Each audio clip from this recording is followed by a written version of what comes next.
Magandang araw sa lahat. Ako po ay narito upang ibahagi sa inyo ang mga danger zone o hazard dito sa Barangay Bagumbayan.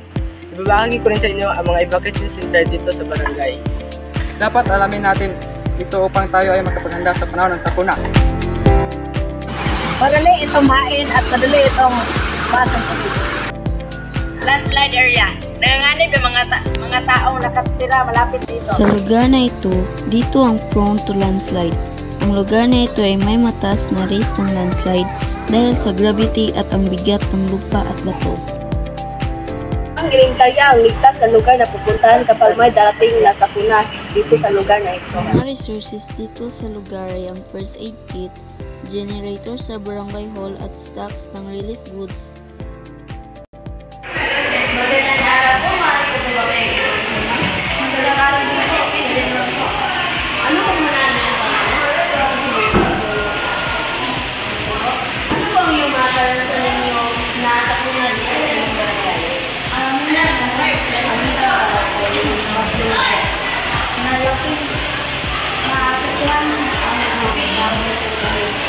ang pagkakas sa kalagahan?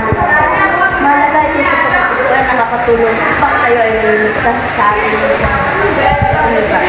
Maraming salamat po sa iyong pagkakatuan. Narito ang mga hakbang para sa mas mahusay na paghanda. Maglagay ng mga babala o signage sa delikadong lugar gaya ng landslide area at mga madalas na bahayan ng lugar. Magdagdag ng evacuation shelters na may sapat na tubig, pagkain at mga gamot.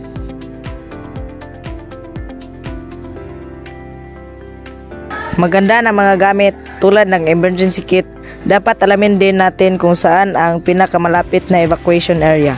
Makinig rin sa mga balita tungkol sa panahon ngayon upang tayo ay maalarma at makapaghanda. Sakuna, manatili sa isang maligtas na lugar at palaging manalangin sa Diyos. Bumalik sa tahanan kapag ligtas lamang ito.